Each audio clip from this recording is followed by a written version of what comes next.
covering the stories that impact your life, your town, your state, and your future. This is the Means Report with your host, Brad Means. Hello, everybody, and welcome once again to the Means Report. We certainly appreciate you spending part of your day with us, where today we're going to take an up-close look at law enforcement, and we're so thrilled to have two experts in that area with us to not only talk about ways that you can avoid a crime that happens a lot, especially this time of year, scams and other fraudulent activity. But what about the FBI itself? I know we see them portrayed so much on television. How real is that? What is life like for an agent and his or her colleagues at the Bureau? We'll find out. We'll also give you some information that'll help you stay in touch with the Means Report and help us get more great guests, like the two gentlemen who have been kind enough to join us today. They are FBI Assistant Special Agent in Charge Brian Osden, who covers all of the regional FBI offices throughout the state of Georgia, and Tony Thomas with Public Affairs with the FBI. Agent Osden and Tony, thank you all for being here. I appreciate it. Thank you. Thanks for having us. Tony, let me start with you, just kind of a general question. I mentioned that scams and frauds happen this time of year. Is this the busiest time for those things? It definitely picks up this time of year. We see scams 12 months of the year, but everybody's in a giving mood. Everybody's out shopping, and people don't have time to just pause and think about something before they act. And that's why we see continued increases in scams this time of year, right through January. We'll get into the ways that these bad guys try to target us through scams, but my question to you, Agent Osden, is there a typical age for a scam victim? My mind immediately goes to older folks. So obviously there's some portions of the population that are more vulnerable, the elderly being one of those segments. But really a scam can happen to anybody. We see the scammers targeting certain, like the elderly, but the reality is anybody can be scammed. And quite frankly, this time of year, everybody's a target because of, as Tony just said, people are out shopping, people are generous, people are in that caring mood, they want to be helpful, so their guard comes down a little bit, and we have a lot more victimization this time of year. How do they try to get us? Is it through, Tony, emails or phone calls, or might they walk up to us in a store parking lot? It can be any form, any and all. As a lot of it's electronic now.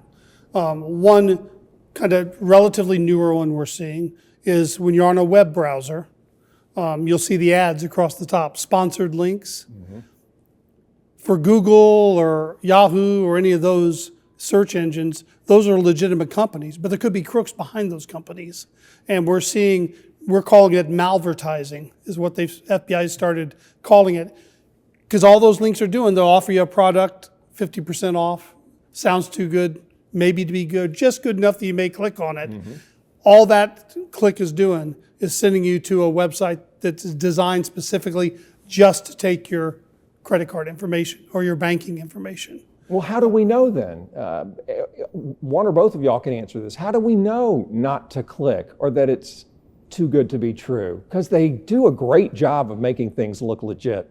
So if you see a product you've been looking for, and usually they'll find products that are hot, something that everybody wants. They're usually fairly high-end products, a few $100s, and they'll offer them for just a slight discount, but enough of a discount to make you go to that site. What we encourage people to do is, instead of clicking on the link, if it looks like a deal that's too good to be true, but it's go to the actual manufacturer's site. If it's trying to advertise that it's that particular product site, just go to their actual homepage site and find the deal that way. Because if there's a discounted product that's popular, they're going to have that same advertisement on their main site. So if it looks like, and you'll usually be able to tell if it's a $200 product, it's going to be maybe $170 or $160, just discounted enough to make you want to go there, but not discounted so much that you realize or think that it's either a fake or a malware site. Okay, that's great information from the email perspective. What about when someone calls us? Because just as they do with these fake ads that look real, Tony, some of these phone calls, I swear they're from people I know, because it'll say Augusta, Georgia on the caller ID. What do you do when you pick up the phone and you don't want to make a mistake. Well, in all these instances, whether it's online or on the phone, 3 simple things, and this goes for year round. First, pause. Take a beat, as we like to say. Think about it. Does this seem like it's really Georgia Power or whoever? Secondly, call a friend.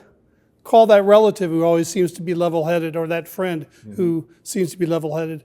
And third, disconnect from whoever's calling you. Look up the real website, get the phone number there, and call them back. And if they're real, they're going to be able to verify that they were calling you originally. If you do those 3 things, for the most part, you're going to avoid most of the scams. And we have a supervisor in our financial crimes area who he has a saying of, treat the web, treat your phone like you do your front door. If somebody comes knocking on your front door, you're not just going to open it up and let them in. Yeah. You're going to figure out who it is. And treat your phone the same way. Just don't automatically think they're who they say they are. Investigate them a little bit. You know, this may be a myth, and maybe one of y'all can clear it up. I've heard that if you say the word yes, is this Tony Thomas? Yes. That they use that word as permission to start to hack into your information and do things to hurt you. Is that true? That word yes can start something bad? I've never heard that specifically. Right. But if you engage them in any conversation, they're going to continue to engage until you've either disconnected the conversation or you agree to what they're asking for. To kind of further on what Tony said, if somebody's pressuring you or telling you, this is between the 2 of us, don't tell him, those are very clear indicators of fraud or a scam. That's why, really the key is just take a break and ask somebody else. Get a second opinion. I mean, if it's a charity you want to donate to, if it's somebody calling that says they've got a personal matter and you want to, in the spirit of Christmas or the holidays, you want to be generous, that's great. Mm-hmm. But just if it's really sincere, if it's a true organization, they're not going to mind you saying, "Let me call you back in an hour," or "Let me call you back tomorrow," because you're trying to help them. But if they're trying to pressure you into it and they're trying to get something out of you, your credit card, your bank account right now, then there's a good chance that they're trying to do that for nefarious reasons. What about this? Because this really scares a lot of people. AI, where they can duplicate your voice or your loved one's voice, and you think the call is from them. Is that something that really happens? It is, and that is something that we're seeing more and more of. AI is extremely powerful, very, very useful, but it's also useful for people that want to use it for negative. So whereas maybe 10 years ago we saw fraud emails and phone calls that came in, and it was pretty easy to spot because of it was either grammatically incorrect or the sound didn't sound quite right. Mm-hmm. AI is helping to fix that, so the emails and the letters that you get are much more professional looking, so it lures more people in, it makes them think it's legitimate, so you just got to be more careful. And that's why our biggest takeaway to tell people is just take a break, stop, ask somebody else. You can call law enforcement, you can call your family, you can call the bank, and people that are used to seeing these kinds of things can spot them pretty quickly. So I would encourage folks to do that before they lose. Yeah, and whoever, the person sitting in name your country overseas, doesn't speak English at all, doesn't write English at all, can now write a perfect letter, can now have a Georgia accent, Southern accent, and when they call you, even if they want to. And to the point we've seen it in many cases where they get off Instagram or whatever social media you want, your grandchild's voice, and they can program it, call you up asking, saying that your grandchild is hurt and needs help. I would think though, if you do, as you all said, take a beat and maybe ask the person something specific that only your grandchild would know, you could stump them. Tony, do you like multi-factor authentication? I tried to get on a website yesterday. It was like 10 steps before they let me in. Is that a good way to go? It's a pain, isn't it? Yes. But yes, it is a good way to go. The one thing, criminals are starting to catch up with that. And they are now, when they get you on the phone, asking you for that multi-factor. Never give that out. That is yours and yours alone. No legitimate company will ask you for that. But that is a way to bypass and verify that you are who you are. And before I get to my next question, I want to remind the viewers that the FBI has an awesome video that they put together highlighting a lot of the things we're talking about, and we'll put that link up on the screen so that you can watch it at your leisure. Agent Osden, are our phones listening to us? There's a variety of settings on your phone that you can dictate what level of information you provide back to your phone. The phone is always communicating with other devices. I mean, that's how we have GPS and connectivity to towers. But I don't think the major companies are doing anything nefarious by any stretch. But obviously, phones are a very valuable technology. I mean, we need the connectivity back to the towers to be able to, for the phones to be able to work in the manner of which they function. But that information is very well guarded by the companies that provide those services. Because it seems like, I mean, my phone's right here, just off to the side, and I would not be shocked if later today there's some sort of ad for the FBI on my phone, and that makes me think it hears us. Again, a lot of those are settings that the user can decide or not decide what level of engagement with their phone they can have. Yes, I mean, I wouldn't be surprised if that happened. Yeah, but we can adjust the settings. You can adjust and the make settings. Ourselves more secure. And obviously, the Google, Verizon, these major companies, I have no reason to believe they're doing anything with that information other than to try to provide you with a better service. I mean, the whole goal is to tailor advertisements and features that you want based on your desires. But yes, I mean, you're probably not wrong. Your phone will probably have some advertisement for the FBI or any other product that you've talked about today. Let me ask you this, excuse me for interrupting, Agent. Let me ask you one more question, Tony. We'll go to break, we'll come back, we'll talk about the life of people who work for the FBI. What's it like in reality versus what we see in social media, on television, you name it. Where should we put our passwords? We have so many passwords in our lives. It's tough to remember them all. Is there a good place to store those? There are email managers, password managers. Some you can get commercially. Others you can just put your own password on documents. But that is key, because if somebody hacks into your computer or your phone, everything's right there, right? Yeah. There's no way you're going to remember all your passwords. But if you put it under a unique password of its own, you can only get in. That is key, and it may save you a ton of headache going forward. You're not kidding. You're not kidding. Yeah, it's best to put those under that password manager. And if you don't mind, for passwords that relate to for the very important ones, your banking information, your financial institutions, keep those passwords different than ones you may use for frequent flyer clubs, or that way. If those are compromised, your financial institutions, the very important systems, have a unique password that's maybe not compromised. Okay, great so advice. I would have two separate, because a lot of people just use the same medical password information, over and over everything. Again. No, be careful with that. Okay, thank you for that, Agent. When we come back, what's life like as an FBI agent? What's it like behind the scenes? Is it as glamorous as they make it look on TV, or is there maybe a lot of tedious work that you have to go through each day? We'll find out on the Means Report.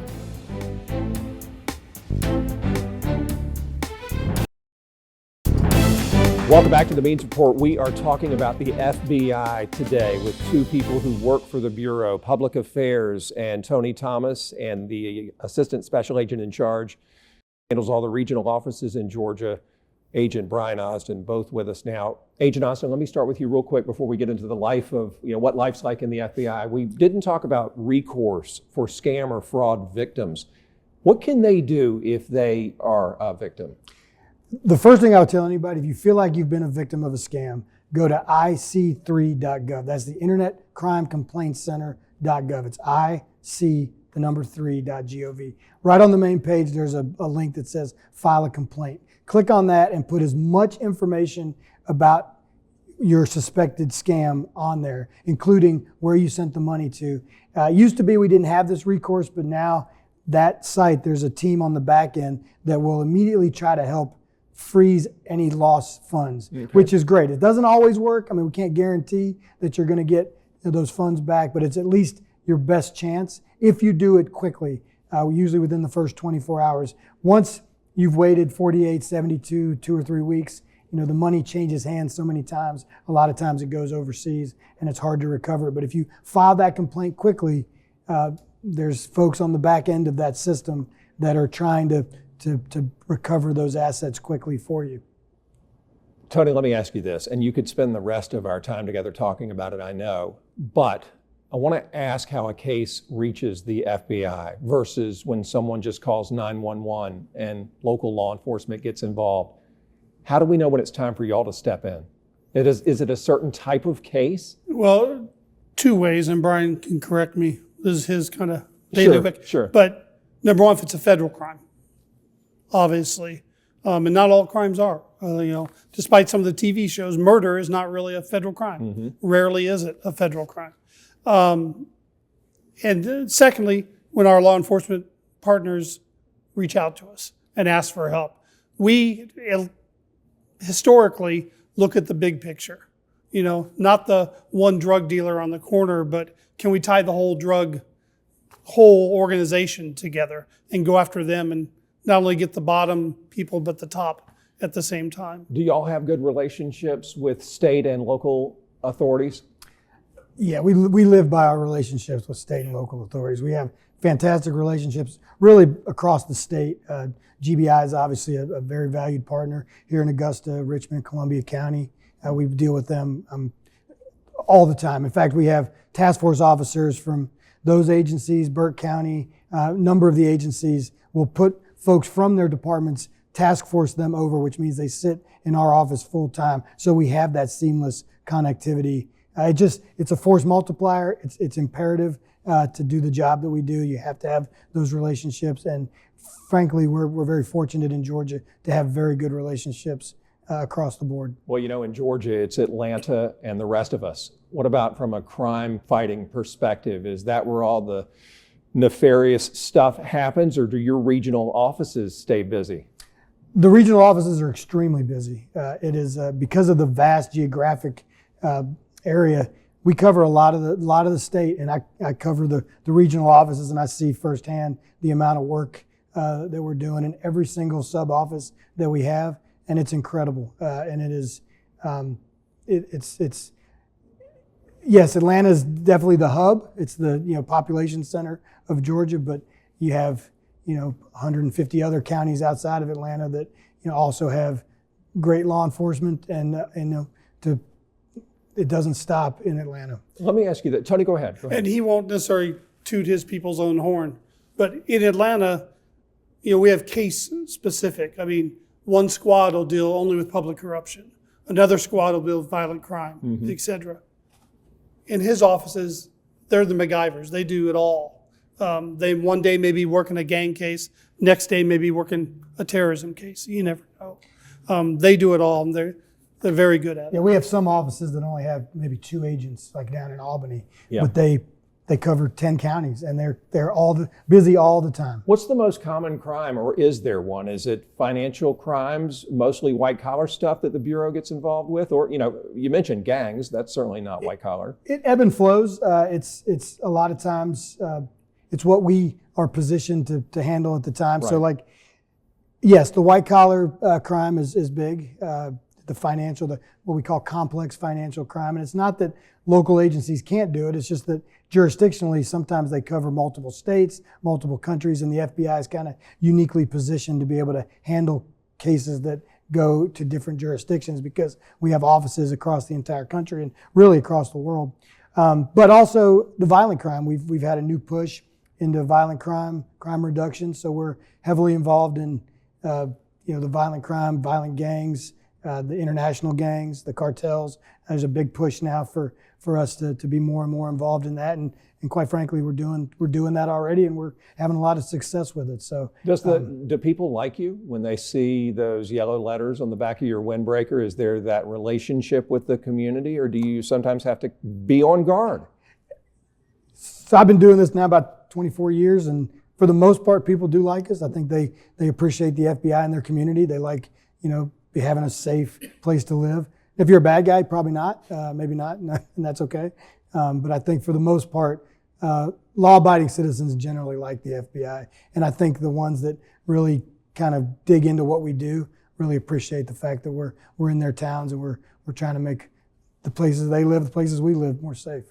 Couple more questions. Tony, can we help you? Can the community reach out to the FBI, or are y'all too high up for us and we should go through our local law enforcement if we know of something? No, just like the fraud stuff, ic3.gov, tips.fbi.gov. We'll listen to anything and we'll look into anything. And that one supposedly small tip from Augusta may tie into a bigger case someplace else. We'll take it all, may hand it off to the locals, share it with them, but we'll listen to anything and everything. And Agent Austin, I'll wrap it up with you and just ask you how it feels to be a law enforcer, and more importantly, bigger picture, to know that when you go to bed at night, as you mentioned a moment ago, you have made the community safer. When we walk around town, you help make us be able to do that with peace of mind. Well, thank you.